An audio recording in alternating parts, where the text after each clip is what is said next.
Kagiddan ti selebrasyon ti National Women's Month, pakabuklan a 1.94 million pesos a financial assistance tinwaras ti OWA kadagiti 54 nga OFW ken ti pamilyada pakairamanan dagiti duwa nga OFW Association. Iti babaen ti Balik Pinas Balik Hanap Buhay Program agdagop ti 1,025,000 pesos, 120,000 pesos ti Death and Burial Assistance, 800,000 pesos ti sidong ti tulong puso, ken 15,000 pesos ti medical assistance. Ni Joyce manipod Siblong Bukay, asawa na ti seafarer a pimusay idinapan a bulan ti Nobyembre, ken adaan ti dua nga anak. Actually, dakkel nga tulong kay nyak dito yung ma'am. Lalo ta may sana kon, dakkel nga tulong ti masakbayan dito yung ubing. Thankful na po, ti OWA. Mayat mat nga programa da DJ ma'am nga tulong kanyami lalo ket adupay ti masakbayan na dagiti anak ko po. Kalaksidan ti Death and Burial Assistance mangted pay ti OWA ti scholarship ken livelihood assistance. Daytoy meten ti second tranche ti 1 million pesos proposed livelihood program ti Bulbulala OFW Association.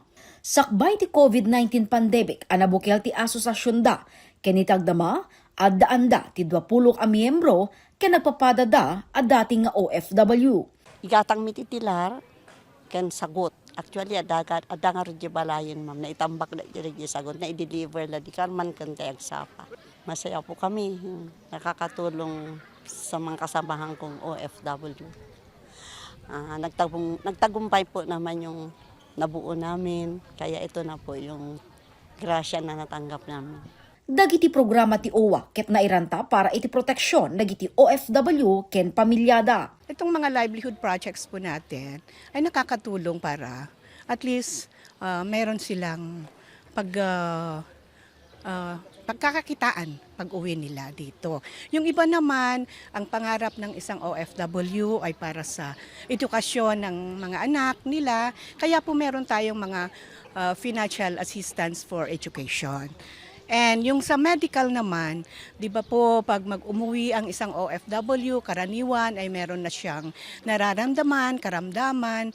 So may programa po tayo dyan para sa medical assistance po. Binigbigmet ti gobyerno probinsyal ti sakripisyo dagiti abrenyos nga OFW. Kada kayo nga OFW, bitbityo tinaydumduma apigsa, asaan man a kinanayon ang makitkita, ngempudno ang marikrik na. You endure distance, sacrifice comfort, and face challenges far from home. All for the people you love.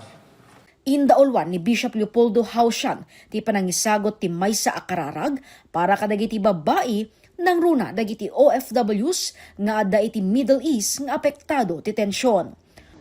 Itinagan ti Ama, ti Anak, ken Espiritu Santo. Loving and Almighty Father, we come before you this afternoon as one community of faith, gathered to honor the women of Abra and their families, especially our sisters who serve as overseas Filipino workers in distant lands. With hearts full of concern and hope, we entrust to you those working in the Middle East. Shelter them beneath your wings, guard them from danger, and strengthen them in moments of loneliness and trial. Dagiti nasilawan a kandela ken balunmet ti nangisimbolo ti panang suporta kadagiti pamilya, panang bigbig ti sakripisyo dagiti OFW ken collective prayer para ti seguridad da ititinga ti didigra. Jessica Boreta, Balitang Solid North.